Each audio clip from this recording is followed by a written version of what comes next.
Kasih karunia dan damai sejahtera daripada Allah kiranya menyertai hati dan pikiran saudara di dalam Kristus Yesus Tuhan kita. Amin.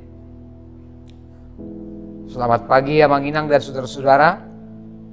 Dimanapun kita berada pada hari ini, kami menyapa saudara sekalian pada hari ini, hari Rabu tanggal 18 Agustus 2021, masih tetap dalam sukacita dalam perayaan Dirgahayu Kemerdekaan Republik Indonesia yang 76. Kiranya Tuhan memenuhi sukacita kita.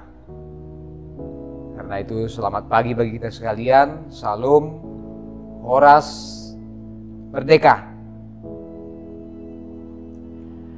Amang Inang dan saudara-saudara sekalian, firman Tuhan bagi kita adalah Amsal pasal 29 ayat yang 23. Keangkuhan merendahkan orang, tetapi orang yang rendah hati menerima pujian. Roha hagi jangon ni jolma pajiput ibana, alayang ko partod di naserep dapotan hamuliaon. Demikian pembacaan firman Tuhan. Amang Inang dan saudara-saudara dimanapun kita berada, saya kira firman Tuhan pada pagi hari ini mudah kita mengerti betapa kita memang memerlukan kerendahan hati, dan kerendahan hati adalah sesuatu hal yang tetap relevan di sepanjang masa, terlebih bagi kita sebagai anak-anak Tuhan, sebagai orang percaya. Kita memang harus hidup terus dalam kerendahan hati. Tentu kerendahan hati berbeda dengan rendah diri, karena rendah diri adalah semacam perasaan introvert, merasa tidak mampu, tidak bisa, dan perasaan-perasaan lain. Sedangkan rendah hati adalah gambaran dari kemauan untuk menyadari bahwa memang bukan karena kemampuan, bukan karena kehebatan kita, dan juga pengakuan terhadap pekerjaan atau karya orang lain membuat kita memang hidup dalam kerendahan hati. Dalam pergaulan kita, dalam persekutuan, kita semua setuju, kita memang harus menjadi orang yang tetap rendah hati. Nah, saudara-saudara Amang Inang, sebab itu disebutkan dalam firman Tuhan hari ini, keangkuhan merendahkan orang, tetapi orang yang rendah hati menerima pujian. Memang kita semua suka dipuji, kita suka dihargai, kita suka dihormati. Tidak ada orang yang tidak suka dipuji, dihormati, dan diterima. Jika kita bisa memberikan penghargaan, memberikan pujian atau apresiasi kepada teman kita, kepada saudara kita, tentu itu menjadi sebuah penyemangat. Semangat bagi dia untuk tetap melakukan pekerjaannya. Penghargaan kita kepada orang lain juga bisa membuat orang bersukacita jika kita memang memberikan pujian, apresiasi dengan tulus, dengan sungguh-sungguh. Jadi kalau disebutkan dalam firman Tuhan hari ini, sebagaimana penulis kitab Amsal ini mengatakan, kita perlu hidup dalam kerendahan hati, karena mereka yang rendah hati menerima pujian. Ini maksudnya saudara-saudara, berarti kerendahan hati itu adalah semacam mata uang yang berlaku di mana saja. Kerendahan hati membuat kita lepas dari beban semacam gengsi atau menjaga harga diri kita terus. Tetapi orang yang rendah hati bisa menerima dengan hati yang luas, hati yang lapang, bagaimana dia harus berteman, bagaimana dia harus menerima kelebihan orang lain, menghargai apa yang menjadi kelebihan orang lain. Dan juga dengan kerendahan hati kita bisa mantap dalam sebuah persekutuan.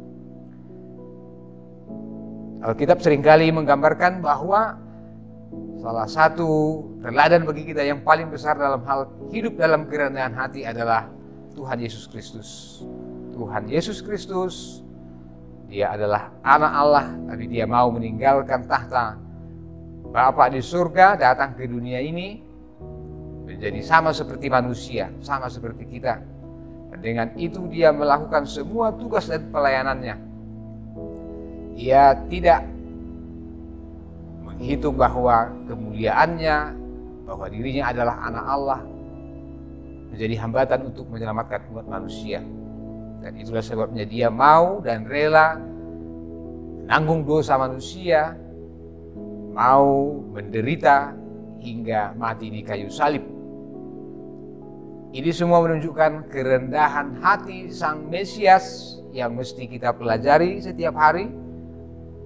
Dan itu menunjukkan betapa kemuliaan yang sungguh-sungguh adalah berasal dari kemauannya untuk hidup dalam menderita, bahkan penderitaan yang paling hebat. Dengan kemauan mau menderita, mengalami sebuah kesulitan, itulah yang membuatnya sampai kepada kemuliaan. Saudara-saudara, itu jugalah pesan firman Tuhan pada hari ini, dalam semangat kita, dalam sukacita kita untuk meneruskan pekerjaan kita. Bagaimana kita belajar mengetahui bahwa kemuliaan sejati, pujian sejati itu datang justru dari kemauan kita untuk mau ikut ambil bagian dalam bahkan sebuah kesulitan yang besar.